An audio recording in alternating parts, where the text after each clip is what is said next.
Imagine two people. One starts investing at 25, puts away $5,000 a year for just 10 years, then never adds another dime. The other waits until 35, then diligently invests $5,000 every year until retirement at 65. At 8% returns, the early starter ends up with over $1.3 million. The late starter, despite putting in 3 times as much money, barely reaches $800,000. That decade of delay cost them $500,000, not from a crash, from waiting. Welcome to Finance Channel, where we unpack the psychology behind your money decisions.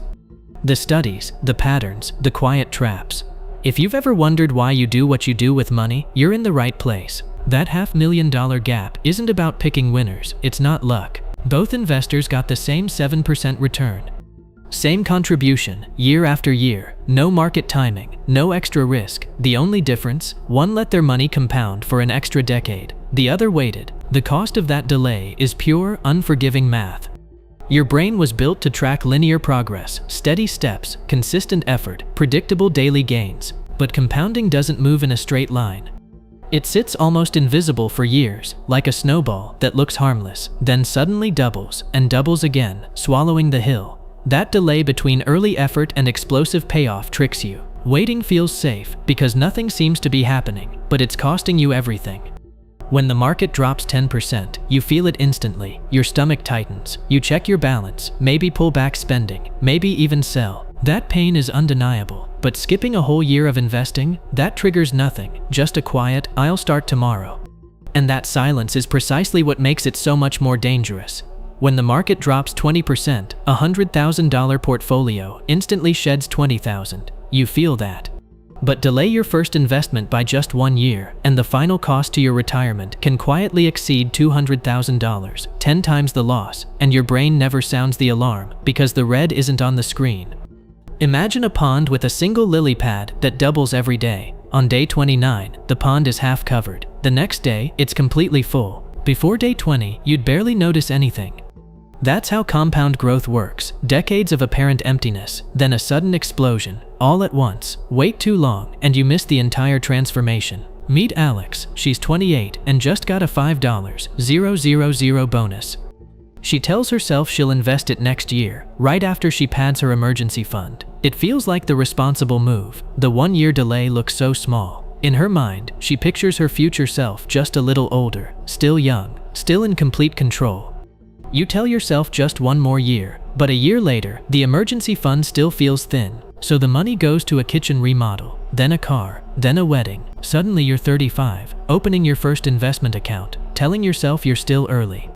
The jar labeled later was forgotten years ago. To hit that same $1.3 million at 65, missing just 7 years, means you now have to invest nearly $15,000 every year, 3 times the original $5,000.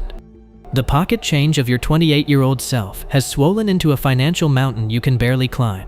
That's the hidden cost of delay. Your brain measures time like a ruler, every inch identical, so a year at 28 feels no longer than a year at 48. You don't intuitively grasp that a dollar delayed at 25 loses far more doubling years than a dollar delayed at 55. That's why procrastination feels rational. You think you're just moving a block on a straight line, with no harm done. In a landmark study, Stango and Zinman showed that your brain treats exponential growth like simple multiplication. Ask someone what $100 a month becomes in 30 years, and they'll guess around $36,000. The real number? Over $120,000. You instinctively replace a hockey stick curve with a straight line, and that error is costing you a fortune. You tell yourself 35 is young, but the math doesn't care about your story. Every year you wait past 25, the monthly sacrifice needed to reach the same target climbs sharply. By 30, it's punishing. Your brain sees a long open runway. The numbers show it's already cracking beneath you. Delay 1 year at 25, and you lose roughly $100 by retirement. At 35, that same year of waiting costs about $60. Even at 45, the damage is $30. The highest price comes when you feel the least urgency. Your brain treats every year the same, but the math punishes you hardest at the start. You remember exactly where you were when Lehman collapsed, the red tickers, the knot in your stomach. But you have no memory of not opening a Roth IRA in 2010, none. Your brain doesn't archive absences, it treats omission as no loss, so delay escapes emotional encoding completely. That quiet non-event just cost you over $500,000. A market crash feels like a break-in, sirens, panic. But delay? Delay is a silent intruder who enters your future home every night while you sleep. Each morning, a chair is missing, then a paycheck, then a decade of freedom. Nothing looks stolen, because the theft is happening in a dimension your senses cannot access.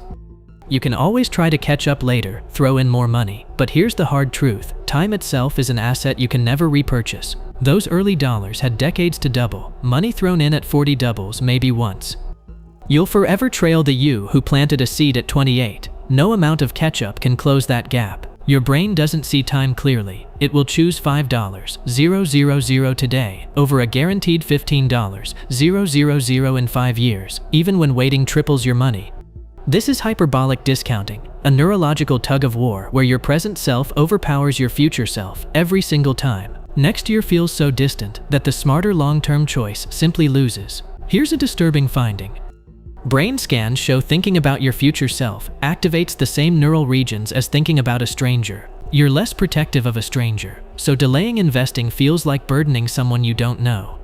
That emotional gap makes inaction feel almost generous, but you're only harming yourself. You tell yourself you'll make up for it later, when you earn more. But lifestyle creep doesn't announce itself. It silently consumes every extra dollar. A bigger paycheck brings a bigger mortgage, a nicer car, pricier habits. You assume the future you will be different, more focused, but it's the same brain making the same choices. The future self you imagine is a disciplined superhero. The real one is the same procrastinator, just with fancier tastes. At 28, Alex had a choice: invest a $5,000 bonus or spend it. That single yes or no moved $500,000. Not through decades of grinding sacrifice, just one small decision made when time was still on his side. The entire wealth difference pivoted on that moment. You'll spend hours analyzing a stock to dodge a 10% dip, but the real loss, the silent 500% cost of waiting another decade, barely registers. That's a misallocation of anxiety. The biggest risk to your wealth isn't the market's next pullback. It's not being invested while the clock ticks. Volatility is noise. Delay is the quiet killer. An emergency fund matters, but waiting until it feels perfectly complete is a trap. You can build reserves and invest tiny amounts simultaneously. The false binary, either you're fully safe or fully invested, keeps thousands waiting for years. Perfect preparation is a trap that keeps you broke. The compound clock does not pause for perfect readiness. You don't need a pile of cash to start. That's just another story your brain tells you to delay. $200 a month, automated at 25. Outrun $600 a month started at 40. The engine is time, not the size of your deposit. Small, consistent actions unlock the exponential curve. The habit is what buys you the advantage. You can't go back to 20, but today is the youngest you'll ever be again. Every month you act is a gift to a future self who no longer feels like a stranger. The math resets the moment you start, so pause this later, open a compound calculator, and see what your youngest day can build. The only reliable way to win against your own psychology is to remove yourself from the equation.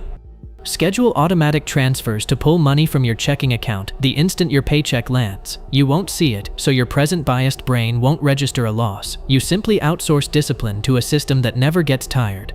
You might think catch-up contributions after 50 are your emergency exit, but compounding doesn't care. Those extra dollars only have a decade or two to grow. It's like baking a cake, realizing you're out of time, and cranking the oven to 500 degrees, you just burn it. The early years doubling magic is a non-renewable resource. Imagine you're 50, sitting with a retirement calculator. You finally run the numbers. $200 a month, starting at 25. That's all it would have taken to have $2 million by now. The math just stares back at you, completely silent. And in that quiet, the real cost of your brain's blind spot lands. Not a number, just the weight of a choice you didn't know you were making. A market crash can recover. A lost decade of compounding never will. The price of waiting isn't just the returns you missed, it's the final doubling periods you forfeited entirely. Time is the only asset you can't earn back, yet we spend it like pocket change. That delay is the single largest, most avoidable destruction of wealth you'll ever face.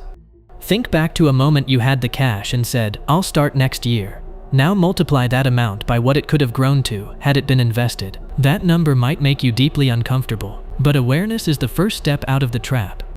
The thief can't operate once you know it exists. Here's what 5 years of waiting really costs you. Pause this, open a compound interest calculator, and run your own numbers. Your age, a modest monthly amount, 8% return. Compare starting today with starting 5 years ago. That number staring back at you, drop it in the comments. Let everyone see what's been silently slipping away. Next time you think, I'll start investing next year, run a different calculation. That delay isn't free. It's a choice to lose roughly a specific dollar amount every single day for the rest of your life. Suddenly, an abstract future loss becomes something you can almost hear leaking. Each inactive day carries a price tag. Your brain wants a perfect plan before you start. That's the trap.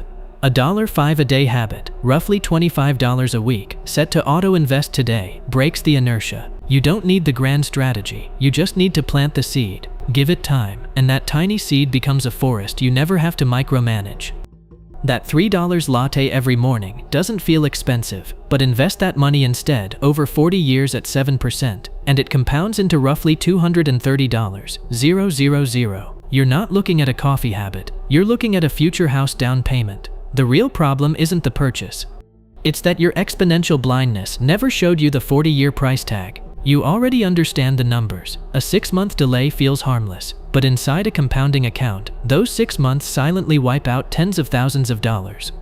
"I'll do it next month" is the most expensive phrase in personal finance. Not acting today isn't neutral, it's an active choice to pay that price. That 25-year-old who stopped after a decade?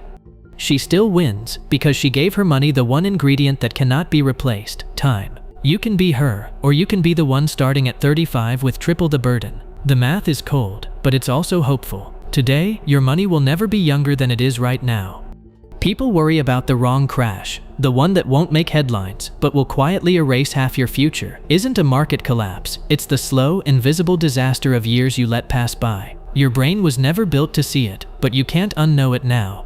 So the only question left is this: what will you finally do with the days you still have? If this gave you a new lens on your own money behavior, consider subscribing. There's a new one every Tuesday and Friday. Share it with someone you'd want to talk this through with. And as always, the work isn't in earning more, it's in understanding why you spend the way you do.